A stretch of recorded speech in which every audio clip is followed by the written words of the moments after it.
শিশুর হালকা জ্বর, একটু কাশি কিংবা চোখ লাল হওয়া এসব আমরা অনেক সময় সাধারণ সর্দি কাশি ভেবে এড়িয়ে যাই, কিন্তু এই ছোট ছোট লক্ষণে কখনো কখনো হতে পারে হামের প্রাথমিক সংকেত, আর দেরি করলে তা দ্রুত জটিল রূপ নিতে পারে। হাম অত্যন্ত সংক্রামক ভাইরাসজনিত রোগ, যা একবার ছড়াতে শুরু করলে খুব দ্রুত আশপাশের মানুষদের মধ্যে ছড়িয়ে পড়ে। তাই লক্ষণ শুরু হওয়ার সঙ্গে সঙ্গেই সঠিক পদক্ষেপ নেওয়া জরুরি, শুধু রোগীর জন্য নয়, পরিবারের অন্য সদস্যদের সুরক্ষার জন্য। চলুন জেনে নেওয়া যাক হামের লক্ষণ দেখা দিলে কি করবেন এবং কিভাবে পরিস্থিতি সামলাবেন। হামের প্রাথমিক লক্ষণগুলো জেনে নিন। হাম সাধারণত ধাপে ধাপে প্রকাশ পায়।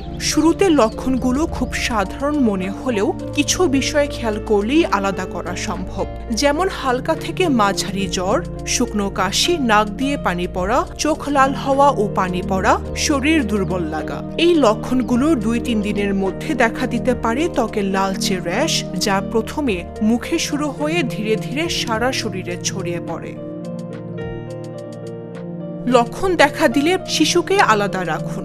হাম খুব সহজেই ছড়ায়, তাই শিশুর মধ্যে লক্ষণ দেখা দিলে তাকে অন্য শিশু বা বয়স্কদের থেকে কিছুটা আলাদা রাখার চেষ্টা করুন, এতে সংক্রমণ কম ছড়াবে। বিশ্রাম নিশ্চিত করুন। শরীরের রোগ প্রতিরোধ ক্ষমতা বাড়াতে পর্যাপ্ত বিশ্রাম জরুরি। শিশুকে দৌড়ঝাঁপ বা অতিরিক্ত স্ক্রিন টাইম থেকে দূরে রাখুন। পর্যাপ্ত তরল ও পুষ্টিকর খাবার দিন। হামের সময় শরীর দুর্বল হয়ে পড়ে, তাই পানি, স্যুপ, ডাবের পানি, নরম ও সহজপাচ্য খাবার, ভিটামিন সমৃদ্ধ ফলমূল খেতে দিন। এসব খাবার শিশুকে দ্রুত সুস্থ হতে সাহায্য করে।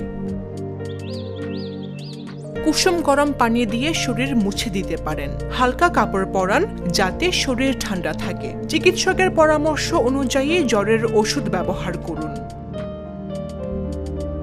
হামের সময় চোখ ও ত্বক বেশি সংবেদনশীল হয়ে পড়ে, তাই এ সময়ে চোখ পরিষ্কার পানি দিয়ে আলতো করে মুছুন। ত্বকে রেশ থাকলে খোঁচানো বা চুলকানো থেকে বিরত থাকুন। পরিষ্কার ও নরম কাপড় ব্যবহার করুন।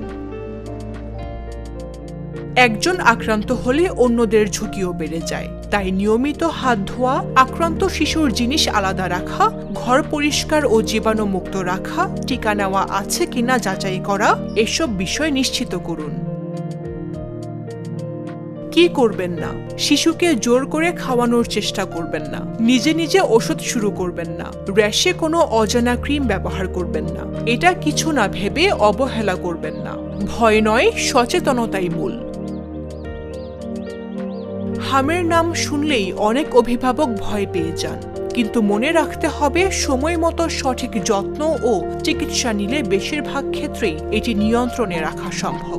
শিশুর শরীরের ছোট ছোট পরিবর্তনগুলো লক্ষ্য করা, দ্রুত পদক্ষেপ নেওয়া এবং প্রয়োজন হলে চিকিৎসকের পরামর্শ নেওয়াই সবচেয়ে বড় দায়িত্ব।